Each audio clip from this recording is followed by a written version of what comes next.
Hey, everybody, and welcome back to the Marketer's Blueprint podcast. I am your host, Nathan Gibson, and of course, I have with me Mr. Gabe Arnold. Gabe, how's your week been?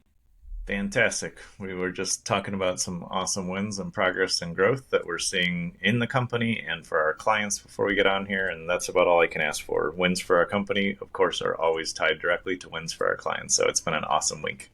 It has been. It has been. We have some really exciting wins to actually talk about with you guys today, but we also have a really interesting topic that I wanted to go over. So, the truth is, nobody has time to decipher long, confusing, drawn out marketing messaging, right? We've heard that a lot, and it is the truth. I want to harken back to a statistic we've talked about before, Gabe. The average person sees between 4,000 and 10,000 ads per day. Why should they read yours? Right? That's a question that's burning in every marketer, business owner, entrepreneur, everybody's mind. Why should they read what you have to put out? Your customers are busy people. Let's face it. Everybody's busy. Everybody has things they have to do. And if your copy isn't clear, concise, and compelling, they will simply scroll away. It is a fact of life. That's why today we're going to dive into the art of writing crystal clear copy that cuts through the noise and captivates your audience, which will inevitably drive conversions and conversations. But before that, of course, Gabe, I have a marketing minute for you, your favorite. I wonder if he came prepared today, but yeah, I'm going to pass it off to Gabe to give you guys just a minute of advice from the man himself. Yeah, so anytime you are communicating with your audience, you have the opportunity to educate them, inspire them, or ask them to take action. And we only take action when we have enough emotion behind it. And so, what's key to remember is that when you're getting ready to write an email, a social media post, a landing page, how are you going to engage somebody emotionally? Well, clearly, showing them, or opening up the possibility that you can solve their problem. And it's really important to think about that from a story format of, well, how can you tell a story, literally or figuratively, about something that will really engage them right away. So that opening line, that inspiration, that idea really needs to be based on something that they will connect with emotionally. And then the rest of your messaging, your copy, your offer, and everything can fit in after that. But that's a key, is how do we engage people emotionally with that first little snippet, the first line, the first clip of the video, the first piece they see? How do we connect emotionally to drive enough curiosity and interest to read the rest of your message? Yeah, I couldn't have said that better myself, and that actually ties so well into what we have um, written up here for us today. So, the first section actually ties into that really well because we're going to talk about how to write clear copy that actually converts, because that's so important, right? When you're writing copy, especially from a business perspective, it has to convert. It has to grasp people's attention, connect with them emotionally, like Gabe said. So the first thing I'd like to talk about is the enemy of effective copy. Every good story, every good book, every good movie has a great enemy, and we have a great enemy for copywriting, folks. It's ambiguity. Ambiguity is really the silent killer of conversions, of converting your copy.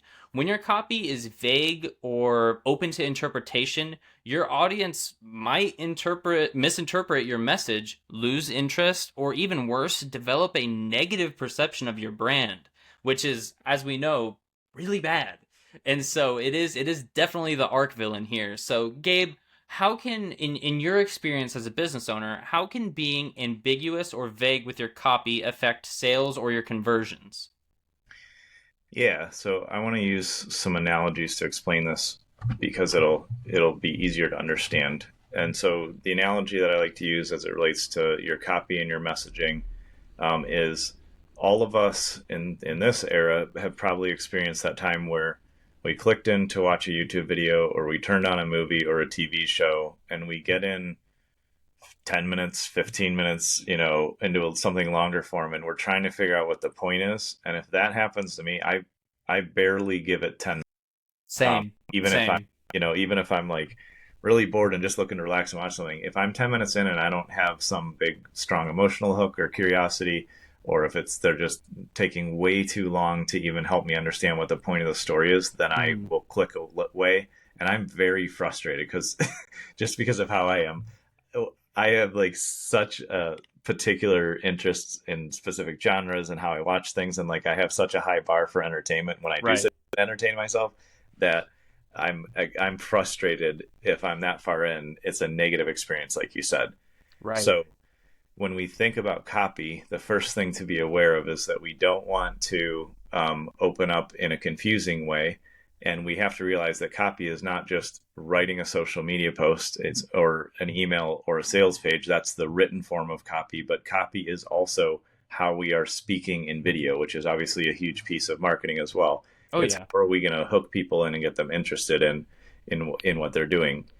And so, with that analogy of remembering that your copy needs to be painting a picture, showing a movie, or actually, if it is a video, it needs to be engaging your audience right away. It has to be interesting and speak to their curiosity about how to solve a problem, or their interest or emotional resonance and awareness that there is a big risk that might be in their business. Like how you're going to serve them has to be abundantly clear and apparent very quickly on in the content, because that's what's going to be the first piece of pulling people down through reading the copy. I say like reading down the page or watching the rest of the movie or staying on your video sales letter or whatever it might be. um, what happens is we tend to not remember that people are busy and they need to be getting rewarded essentially every 3 to 5 seconds inside of your copy. And that's not an attention span thing. That's a human instinct aspect that we've had for thousands of years, that we are looking for stimulation and reward and to know we're headed the right direction. And the way to do that is being clear and specific about what you are sharing with them, the value you're giving, and what they're going to get next, rather Yeah. than being too wordy, which is my, Achilles heel in so many areas sometimes. Um, that's why you want to draft a concept and then come back and say, how can I get to the point faster in the video, in the written copy, wherever the copy is going to be, used? How can I get to the point, faster and also be clear, concise, without eliminating the emotional power of the messaging? That's kind of the Yeah. key we have to pay attention to, so we don't kill with ambiguity and we don't think we're being fancy about how we're saying something. Cut out the fancy, be direct and clear, while making sure the emotional aspect of the message stays intact. Yeah, and I think that's so important, and so important because what you said earlier, I kind of want to touch base on that because like when anybody is watching a movie, playing a game, or doing whatever they want for entertainment, which is all of our favorite parts of the day, right? You're very specific about what you spend your time doing. I think a part of that too is like you said, if something doesn't catch you in that first 5, 10 minutes, you often move on. Why is that? Well, it's because everything is extremely saturated. Everything. We're in the digital age, folks. Everything from social media to videos to video games to movies. There are hundreds of thousands of options, and that can directly translate to your business and your copy too. If you're not enticing somebody, emotionally connecting with them and being very effective, they're going to scroll on to the next best thing because they know there is a next best thing. You have to convince them in that first brief bit of reading that you are worth their time investment. And like you said, it's not, and I used to have this misconception too. It's not just an attention span thing, because I've always thought that I have a short attention span. But something that Gabe has actually taught me, and something I've learned about myself into my adulthood, is that I'm just very picky. I'm very particular about what I spend my time doing because I know that I want it to be effective. And so that can be translated into your copy, folks.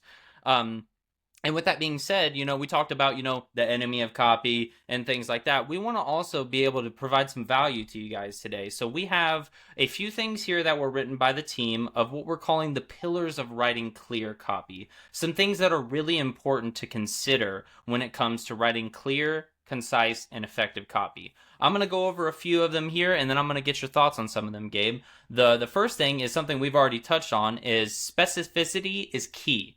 Replace vague claims with concrete examples, data, and testimonials. Demonstrate your expertise by showcasing case studies, client success stories, or quantifiable results. Real tangible things that people can hold on to.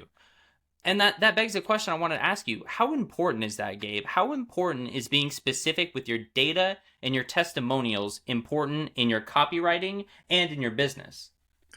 It's crucial, and it's crucial on so many levels, because when we're writing copy, or when we're writing the notes for the copy we're going to say in the video we're using for marketing, or any place we're communicating, we are putting our energy out there. We're putting our words, our knowing who we are as a person, who our company is. And if we're unclear from a place of lack of skill in writing, or awareness that we need to be clear and specific, then people start to distrust us, because everybody is picking up on subconsciously when there's a lot of details and specificity, and there's the real customer testimonial, and there's the real stats of what happened. They not only feel more confidence in you as the person, the company, the brand that's advertising, because they can clearly see, here's a result that I could potentially get.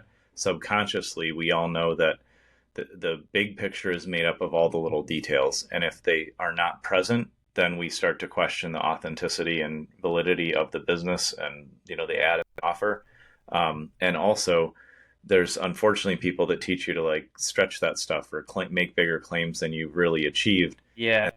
You're damaging your own internal credibility, your company's credibility, because that stuff impacts us when we're not being clear and honest and specific.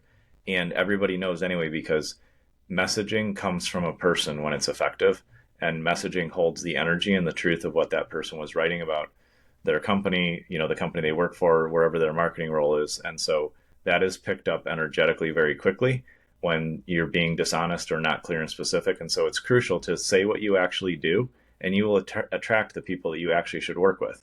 Exactly. It's really crucial to be, a person of integrity, and be clear and honest and specific about the results you get. Because otherwise, if you start to stretch, your accomplishments, or you're vague, you'll get somebody reading it and thinking you can do something you can't actually deliver on. And then in your copy, the origin of the relationship, you're creating a gap, a crack, an issue, a challenge down the road in the relationship with that potential customer. Yeah, and I think that's so important when it comes to being specific and being able to showcase what you do. Like, I have a few examples I wanted to share. So you go out and you say, we're the best in the business. Says who? What Exactly. makes you the best? Like, everybody says that. What are we talking about right now? Our products are innovative and high quality. 2 thumbs up. Every company says that, right? What makes yours different? This is the thoughts every single one of us has. Every single one of us, whenever we're exploring a new business, buying a product, investing in a service. The last one I have, these are kind of fun to me, but experience exceptional customer service. What does exceptional even mean? What are you actually saying? Give me specifics. I guarantee you 100% of you watching or listening today have said those things in your mind. And so if you're a business owner, right, and you're writing copy, you need to think about that when you're writing your copy, because these are the type of things that people are going to say. Harkening back to what I said earlier, everything is very saturated. How are you going to set yourself apart? Because you can't just put out a vague, you know, title on something and not be specific on how it actually relates to what you do, because it will get you nowhere. So that's just a couple examples of what I have. And so we'll get back into some few extra tips. Answer the why, right? Clearly articulate the value proposition of your product or service. Why should your audience care? What problems do you solve? How do you make their lives easier? Right, Gabe? Yeah, absolutely. And if you've been in business long enough, or if you've played in the marketing space, or tried in the marketing space, or even had effective marketing going on in the business, that phrase gets thrown around a lot. It's like, what's the value proposition? But A you lot. you hit it earlier, Nathan, and it's the why should I invest my time, which is the most expensive, renewable resource that we're asking a prospect to invest, and then of course, why Absolutely. should they invest their money? So the why has to be clearly, explained. That is the value proposition. I'll give an example. One of our clients, one of their big value propositions is, comparatively in their industry, the accessories, the products that they sell that people use in this wellness business, are so much more comfortable and easier to get the wellness result compared to other companies. Mm. So even though everybody in their industry has very similar technology, all the competitors don't deliver the result of that technology in a comfortable, easy to use way. And that's actually the why, because it's something that provides therapy and support for people. And probably many of us have had some kind of therapy that was uncomfortable and wasn't that much fun and it was hard to get Oh results yeah. because there was the friction of discomfort on top of the discomfort of whatever we're trying to heal or, go through some kind of physical therapy. And in this case, they get to say, well, yeah, you're dealing with this issue or this wellness thing you want to resolve, but you can do it with the competitor, and it's going to be very uncomfortable, and you may get the same result, or you can do it with comfort with our products because they're designed for the human body to be Right. very comfortable, which means the psychology of you committing to spending time and using this device and getting through your wellness will be easier for you, which means you will heal faster because it'll be easier to be consistent using our devices because they're more comfortable. You'll enjoy using them more. And so that is a huge part of the value proposition for that client. And that's like a product example. I want to give a different example in the service space because we work with so many different clients in product and service. In the service space, we can think about something as simple in like the home services, construction, repair, home service, like plumbers, electricians, Yeah. builders, remodelers, all of those folks. The clients that we work with in that space, one of their value propositions that's a part of the messaging that goes out is we will, arrive on time, the time we told you we'll be here for the scheduled appointment for whatever we're repairing something or meeting with you to assess your needs. We will communicate consistently in a timely manner. You're never going to have to worry about communication, and we will always keep our word on the simple things of showing up on time because in that industry, that's actually a value proposition that's significant and matters because there are a lot of businesses in the home services space that are very small businesses and don't understand value creation. Mm. And so they don't show up on time. They don't communicate. They don't get back to you on time. And that's a friction point and a discomfort that exists throughout a big piece of that industry. So when we work with clients who are truly about value creation and creating a great, customer experience, we talk about that because it's a huge pain in the butt to be able to have to schedule an appointment with the plumber and then they don't show up or don't communicate. That means I'm like staying home waiting for them to show up, or I'm interrupting my day and It's I get no value out frustrating. of it. And so the opposite of that is when we explain in our copy, like this is why our customer service is different and here's what you will expect and achieve. Of course you have to deliver that operationally, but that's what you speak about, what you do, and that's why delivery of your product or service is a huge part of marketing because they play together. Yeah. And I'll say one more thing and turn it back to you. I always tell people marketing 101 is delivering an amazing customer experience. It's delivering quality products and services because then you can truly speak about that in your ads and your marketing with integrity and you will attract great customers that way. Yeah.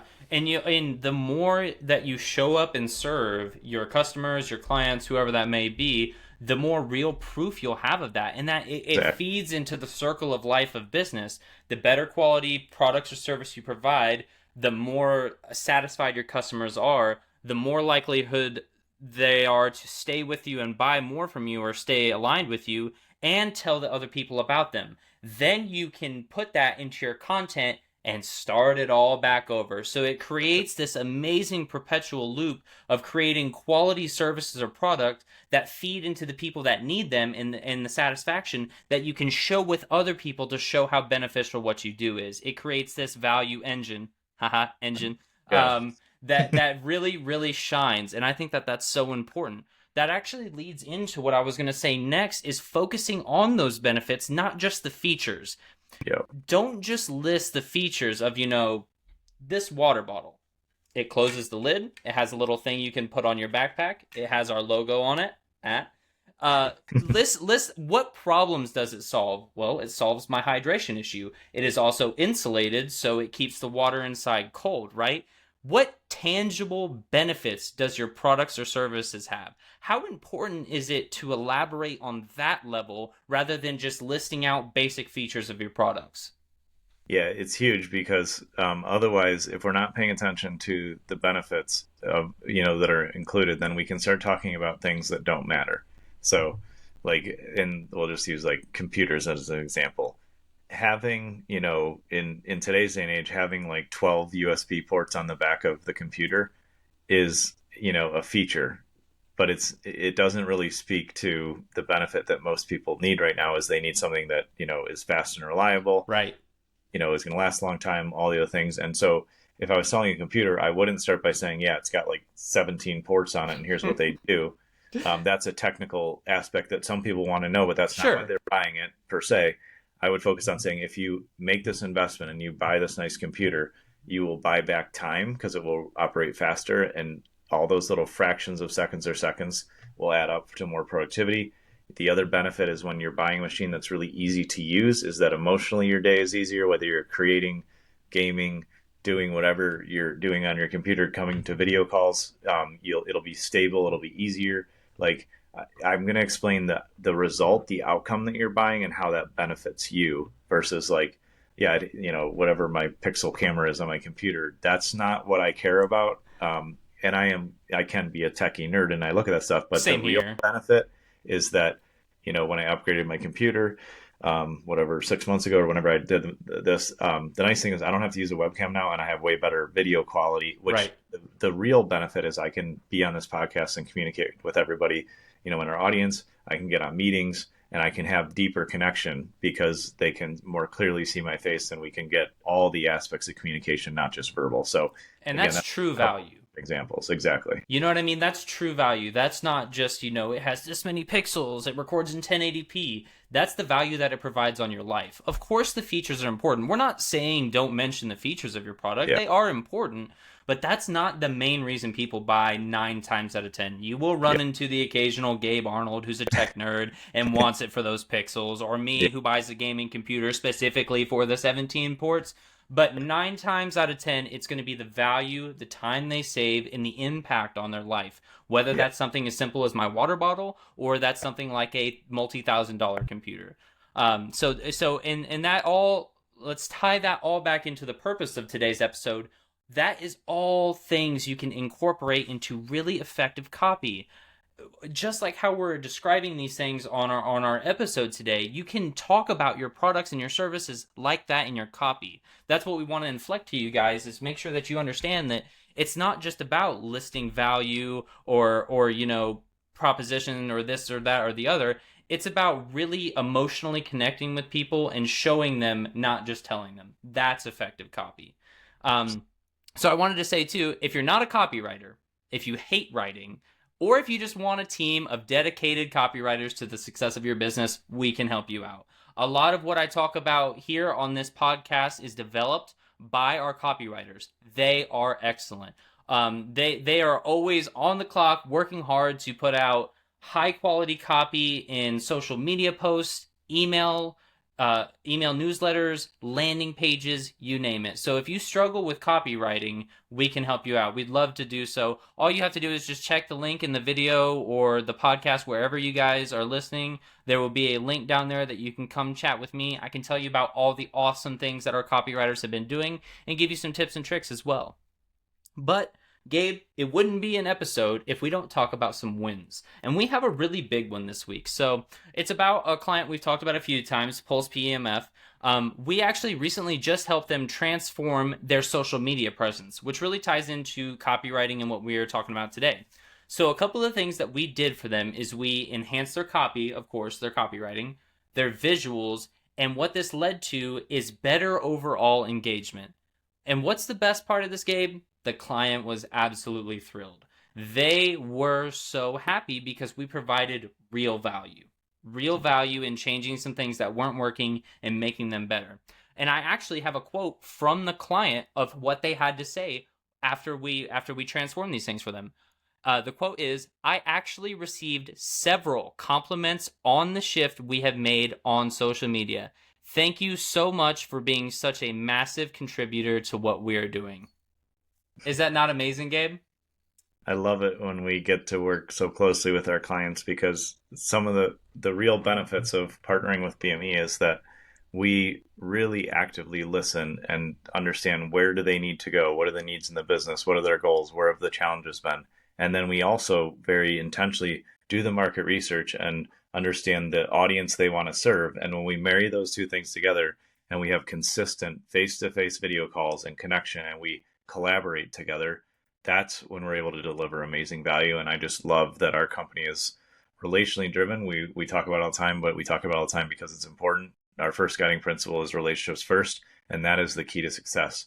We have that great relationship with our clients, and we help them deepen and expand the relationship with their audience and their customers, and the benefits are endless. It is endless. So I want to actually talk about how did we do this, right? I wanted to, for the tech nerds out there or the super copywriting people. So we always take a very strategic approach when we make shifts in our clients' branding. It is always a very strategic, methodical approach because it's very big in impacting your brand success. That's why when it came to making this shift in our client social media, we created multiple mood boards, testing different colors, styles, and messaging until we found the perfect fit for the brand, what worked for them, what we know works in on the marketing strategy end of it, and blended those things together. And I actually wanted to pull something up here while I'm thinking about it of showing you guys the shift, actually showing you guys what we did. So let me for our people who are listening on either Apple Music or Spotify, you can check out the video of this on our YouTube page as well. But I'm going to go ahead and share something here with you guys to show you a little bit more about how we did this. So as you guys see here on the left, this is how their social media, their Reels page looked before. It wasn't clear. It wasn't concise. A lot of the colors were different. A lot of the images were different. You can kind of see here, there's a different color scheme here in the bottom right. Then in the one right next to it and the two above it as well. Very different color schemes and very different feels. Now look to the right. Tell me if you guys don't see a difference. It's all very smooth. It's all very sleek. It's using matching colors and matching fonts. This is so important when you're trying to build a brand that even has existed for some time. It brings everything together. When you have a proper, that's exactly how we do things, is we sat down and created a mood board of how exactly we want to present these assets for our clients. And then we made all of their assets match. And that, not only in my opinion, is it visually so much better, it also much more appeals to their target audience, right, Gabe? Yeah, we with the market research, we really looked into like who are they serving, who are they helping, and we're able to understand the age demographic, the lifestyle values, and things that they're looking at. And so out of that, just like you said, we went from where they started, before we started this process, and we are able to help them with social media, where there was nothing like inherently wrong with Right. the concept or the intention, but because, like you said, different fonts, different colors, different styles, it actually has a little bit of cognitive friction, confusion, whereas on the right here, all the details match, and it builds trust. And it's all these little factors that when you're aware of them and you intentionally work on them, the similar fonts, the color style, the layout, what type of content we're posting when, video, image, static posts, things like that. All of those things create this picture of trust and authenticity because of the consistency. And it was awesome to go through the mood board process, so they had high control and input on what they wanted to see and communicate as a company and a brand, their values.